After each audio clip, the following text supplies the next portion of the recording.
దత్త భక్తులందరికీ జై గురుదత్త అండి.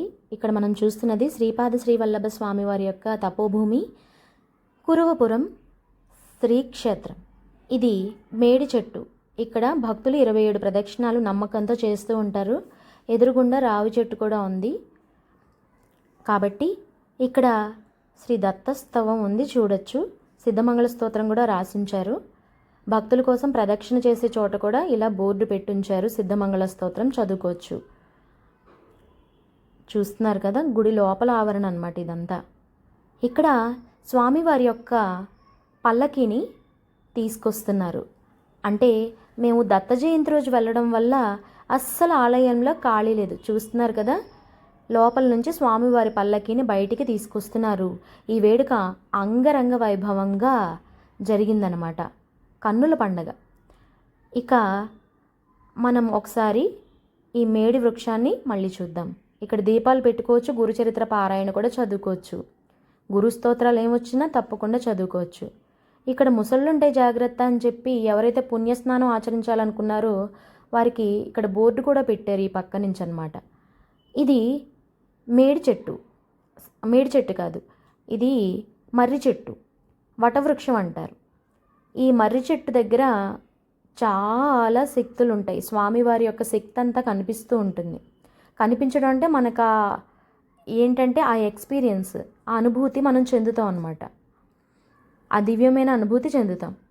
స్వామివారి యొక్క ఈ మర్రి చెట్టు దగ్గర, ఈ వటవృక్షం కింద మీరు ఎక్కడైనా సరే గురుచరిత్ర పారాయణను చేసుకోవచ్చు అన్నమాట. ఈ చుట్టుపక్కల ఆవరణ అంతా ఈ విధంగా ఉంటుంది. చూస్తున్నారు కదా, ఈ చుట్టుపక్కల మీరు ఎక్కడైనా అడ్డంగా లేకుండా సైడ్కి కూర్చొని శ్రీ గురుచరిత్ర పారాయణాన్ని నిదానంగా చదువుకోవచ్చు. శ్రీపాద శ్రీవల్లభ స్వామివారి అనుగ్రహాన్ని కూడా పొందవచ్చును. ఇక్కడ మీరు ఆలయం బయట నుంచి చూస్తే గోమాతలన్నీ చక్కగా వెళ్తున్నాయి. ఆ దృశ్యాన్ని గమనించవచ్చు. ఎవరైనా దండం కూడా పెట్టుకోవచ్చు గోమాతకు. ఇక్కడ చూస్తున్నారు కదా, మర్రి చెట్టు కింద మర్రి ఊడలకి ఉయ్యాలు కట్టారు. ఈ బాలుడు ప్రశాంతంగా ఉయ్యాలు ఊగుతున్నాడు. ఇది శ్రీపాద శ్రీవల్లభ స్వామివారి యొక్క అనుగ్రహమే కదా. మరి ఈ చుట్టూరా మనం ఎటువైపు నుంచి వచ్చాము అనే మార్గాన్ని ఒకసారి చూపించానన్నమాట. పైన ఇందాక శ్రీపాద శ్రీవల్లభ స్వామి వారి యొక్క దేవాలయమును పైన, అంటే ఆ స్థలంలో పూజలు జరిగే దేవాలయం చిన్నగా పెట్టి ఉంచారు.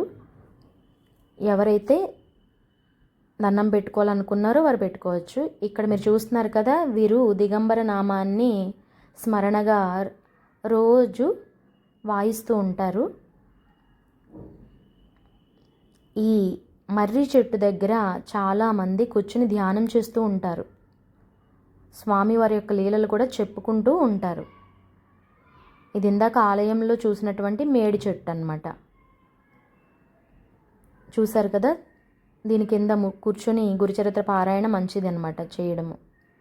తప్పకుండా దయచేసి మా ఛానల్ని సబ్స్క్రైబ్ చేసి మీ అమూల్యమైన సలహాలు తెలపండి.